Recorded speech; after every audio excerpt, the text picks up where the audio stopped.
In a quiet monastery surrounded by hills and silence, a young disciple was known for his discipline. He woke before sunrise. He meditated longer than others. He spoke little and worked hard.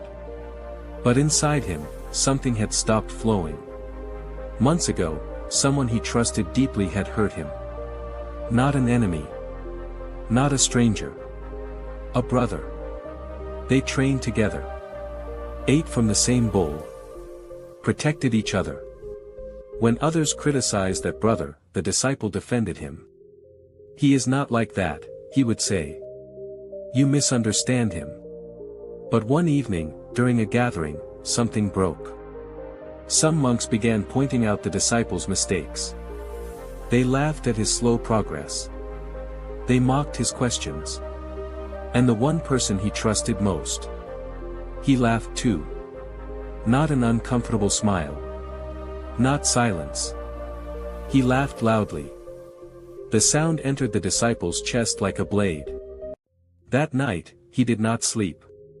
He replayed it again and again. I defended him. I trusted him. Why did he laugh? Days passed, but the moment did not. During meditation, he saw that face laughing. While eating, he heard those voices again. While walking, he imagined confronting him. His mind became a prison. Outwardly calm. Inwardly collapsing. One night, alone in his room, he broke completely. He packed his small cloth bag. Folded his robe carefully. Tears fell onto the fabric. "Maybe peace is not for people like me," he whispered. "Maybe I am too weak." He removed his robe and looked at himself. If I let go, who am I without my pain? The pain had become his identity. It gave him something to hold. Without it, he felt empty. He was ready to leave before sunrise. As he stepped outside with his bag, he saw the master sitting quietly under a tree. The old monk looked at him. Then at the bag. "Going somewhere?" he asked gently. The disciple fell to his knees. "I cannot meditate," he said, shaking. "I cannot breathe without remembering. I was betrayed." The master did not speak immediately. He stood up slowly. "Come," he said. They walked beyond the monastery walls, down a narrow path covered with dry leaves. The evening sky was painted in soft orange and fading gold. Near the monastery flowed a river. The master stopped and pointed toward it. "What do you see?" he asked. "A river," the disciple answered softly. "Do you see the water flowing?" "Yes, master." They stood quietly, listening to the gentle sound. Then the master asked, "What would happen if this water stopped flowing?" The disciple frowned. "It would gather in one place." "And would it still be a river?" "No, it would become like a pond." The master nodded. "And would the water remain fresh?" The disciple shook his head. "No. It would become stagnant. Dirty. Over time, it would smell. It would collect insects and mud." The master stepped closer to the flowing water. "You are right," he said. "When water flows, it stays pure. When it holds itself in one place, it becomes polluted." The disciple felt his chest tighten. The master turned toward him. "This is your mind." Silence fell heavily between them. "You are not suffering because of betrayal," the master said calmly. "You are suffering because you stopped flowing." The words entered slowly, but deeply. "You replay that moment every night," the master continued. "You keep it alive. You feed it." He pointed to a small pocket of still water near the riverbank. It was darker, filled with floating leaves. "That water was once part of the river," the master said. "But it chose to stay." Tears rolled down the disciple's face. "For months," the master continued, "you have been drinking from the pond of memory." The disciple could not speak. "If you hold on to your past emotions," the master said, "your mind will become like that pond, filled with resentment and despair. The disciple's voice trembled. Then how do I let go?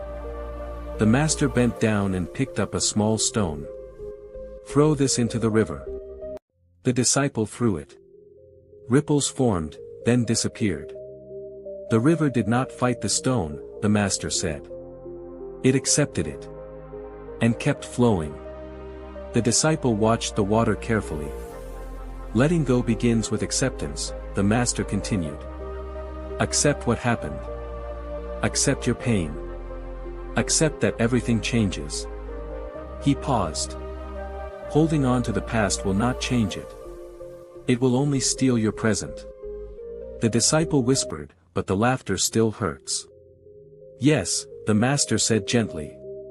Pain is natural. But attachment to pain is optional. The disciple closed his eyes. If I let go, who am I without my pain? The master's voice softened. You are not your wound. You are the river. That night, the disciple did not suddenly become peaceful. The memory came again. He heard the laughter. His chest tightened. But this time, he did not stop the river. He whispered to himself, let it flow. He allowed the memory to rise, and pass. The next day, it returned. Again, he let it move. Days passed. The water inside him slowly began flowing again. The laughter became softer. The anger became lighter. One morning, during meditation, he realized something powerful. The betrayal had not destroyed him. His attachment had. He no longer needed revenge. He no longer needed apology. He needed freedom. Later, another disciple asked him, how did you forgive? He smiled gently. I stopped building a pond in my mind, he said. He looked toward the river flowing peacefully.